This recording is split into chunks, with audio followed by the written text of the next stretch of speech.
up guys, T-Gamer back here with another video, and today we're going to be playing, well, not playing anything. I don't know what I'm gonna call the series. We are reacting to true scary story animations. So let me look for some.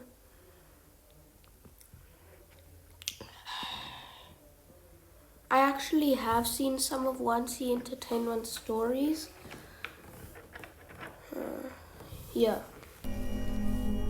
We'll react to 3. My uncle saw my family's doppelganger. I'm 21 years old now. This happened to my uncle when I was around 9 years old. My uncle was living in our house and was staying at our vacant guest room up on the 2nd floor. Okay. He's my dad's cousin, so he was really close to our family. My uncle was a morning person. He would always get up at around 4 a.m., drink coffee, and run morning errands around the house. Alright. He also told us that he could see and feel ghosts because he has a third eye. And to give you a little background on our house, it was the very first house that was built on our street. Okay. We could sometimes feel something moving around our house, especially at night. What are you guys watching? But we never really paid attention to it. One morning, my uncle woke up at his usual time, around 4 a.m. He left his room, which was right beside the staircase, saw my older sister, who was 17 years old at that time, going up the stairs with a cup of coffee in her hand. Okay. The weird thing was, he said that my sister was looking down and not showing her face the whole time. He greeted her with, "Good morning, and why are you up so early?" He said my sister just kept walking up while looking down and ignoring him. My uncle felt awkward as my sister just walked past him. He ignored it, thinking my sister was in a really bad mood. He thought she probably stayed up late studying or something. My uncle went down to grab a cup of coffee when he saw my mother in the living room, ironing some clothes. Right. My uncle was confused about why my mother was up at 4 a.m. and ironing clothes. He tried to talk to her and asked the same thing he asked my sister. "Why are you up so early?" He noticed that my mother was wearing the same clothes from the night before she went to bed, so he knew it was her. To his surprise, my mother ignored him. My mother never ignored anyone, which is why he found it strange.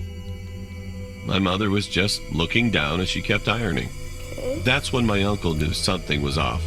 He knew something was very wrong here.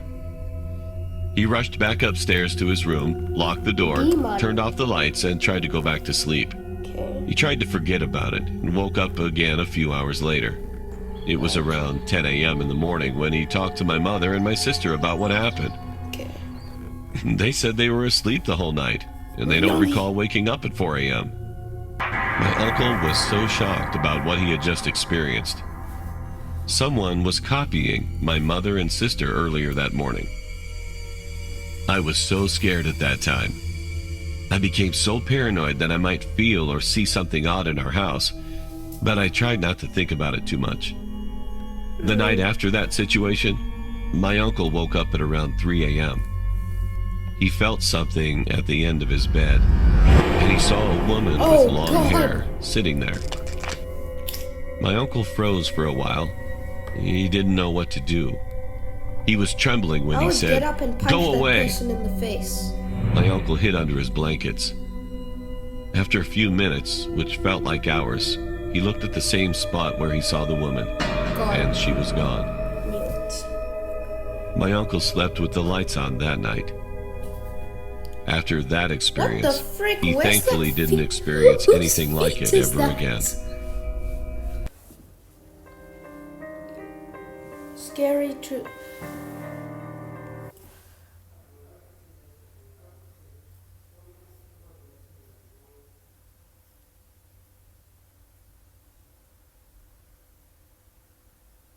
I used to talk a lot about Bloody Mary, so this is actually remaking history. One day, I was on my way back from a school party. Okay. I was with my friends, but please keep in mind I was only 20 years old. Only. We were drunk, so we really didn't know where our Uber driver was taking us. Okay. He took us through this road called Sanol in California, and everyone in the car knew this road had a very upsetting story behind it. Bloody Mary. We didn't care, since we were all drunk, and it was 3 a.m. We just wanted to go home. At what seemed like the end of the ride, the driver stopped at the side of the road and let in this girl. Just punch her She sat in the face back seat of the and car. She falls out. She claimed her name was Mary. All of our hearts Mary. dropped when we saw she had a dress on. It was a white dress.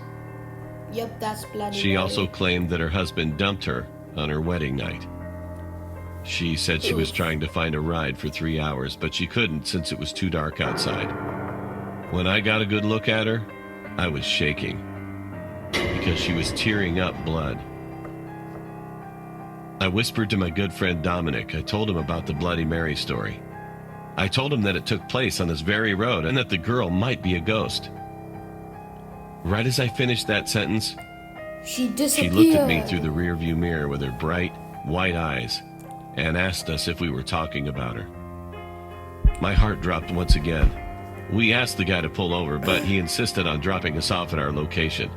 One of my female friends in the car started crying after Mary started reciting all of our names from the back of the car.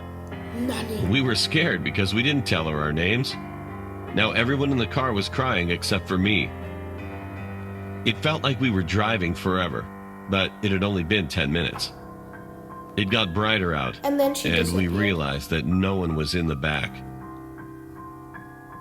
It was a night spirit that was there, Yep. and it left because it was now morning. The next morning, I thought about what happened while I was taking a shower. And then you got a cut or When I something. looked in the mirror, Yep. I saw a scratch on my neck. I knew it. I saw the demon. When I was 8 years old, I Not- used to Not I saw a demon, I saw the demon. live in my grandma's house in Ecuador. Many Bro, that looks like Granny from the horror game. of the neighbors would talk to my parents about seeing weird stuff in the house, like shadows moving around the windows when we weren't home. Okay. The first thing that would come to our heads was that someone must have broken into the house, but nothing would ever be missing. Of course, Right. they didn't think that there was someone breaking in. They were sure that our house was haunted. Everyone even refused to come inside for parties or any other special occasion. They told us to get a priest and to get rid of any bad spirits. We didn't take their warnings as something important because my parents don't believe in those kinds of things. Although I would hear someone going up the stairs at night, our stairs were really old, so they would make a loud sound when someone would step on them. However, when I checked, there was nothing. I would just run to my bed and cover my head with the sheets until I fell asleep. Probably another One night, spirit. someone started Correct? knocking on the door really hard and screaming. We got really scared as it was 12:30 a.m. and everyone was asleep by then in our neighborhood. It was extremely rare that someone would be up at that time. My dad took his shotgun and told my Ooh. mom and me to stay in my room and not move. Yeah. I was scared for my dad's Perfect. safety, but I felt relieved when my dad said my neighbor's name. He informed us that a water pipe had broke in our backyard and the water was spraying his house and broke one of his windows. He was nice about the situation and even said he'd help us fix the pipe. My dad got the shovels, as the pipes were underground, and we had to dig to see what was wrong and how we could fix it. As we started digging, they realized that they needed other materials, and they went to get it, leaving me alone in the backyard. Wow. There was barely any light back there. The only source No, of I light would've we had was the taken the moon dash. and one light post. I would have taken the dad's shotgun and then like held it for safety because I have an AK-47 and I'm experienced with shooting, so yeah. But still, we're just gonna shut up and keep on watching. Just a block away from my house. I was pissed off. I mean, how could they leave an 8-year-old boy there by himself in the dark? But I didn't say anything about it. Right? About 10 minutes had gone by since they left, and I was wondering what was taking them so long. They were only getting some materials after all. But as I was going to go back inside, I saw something moving really fast at the corner of my eye. Wow. I froze. I wanted to run, but I couldn't. I wanted to scream, but I What does couldn't. that figure remind me All I of? could do was move my eyes. I started to freak out, looking around to see what the hell was running around me. I didn't see anything. Werewolf-looking guy. It was as if there was nothing there at all. But then I looked to my right, and I saw something that haunts me to this very day. It was a demon, in my opinion. It was so tall, around 7 or 8 feet tall. It had long, skinny legs with a really buff body. It also had very long spiral horns, and his eyes shined in the dark. I still couldn't move. The thing ran by me, looked at me, but it didn't do anything to me. It just looked at me. It could have been a goat or a sheep. I've never seen one so big or one that walks on 2 legs like a human. It ran, and I hid No, behind a that's big tree by racist. my neighbor's house. I was going to Finally, say, I could and one move. that's black. I yelled at the top of my lungs while crying hysterically. My dad came running with his shotgun in hand and asked me what was wrong. I explained what I saw to him, but he didn't believe me, nor did my mom. But someone did. My neighbor told me that he thought nothing happened to me because I'm a kid. As time passed, I slowly got over it. I moved from that house and moved to New York. My grandparents sold the house, and I left that experience in the past. However, that's not where this story ends. In my sophomore year in high school, I had a nightmare. The thing that I saw that night was in it this time. I could only see its head as it was hiding behind the big tree. He said 3 words that'll haunt me until my time comes. It said, "You can't hide." I woke up from my nightmare and headed to school. While in school, at around 12:30 p.m., there was an announcement. A classmate of mine had been killed in front of my school by a car without brakes. I turned pale as I thought my nightmare may have something to do with the incident. I was scared and even went home early. I told my parents about it, but this time they took me to a priest, and he said he'd give me something in 3 days. Okay. Every single day I had the same nightmare until my priest gave me a blessed cross, and I haven't had any nightmares about the thing anymore.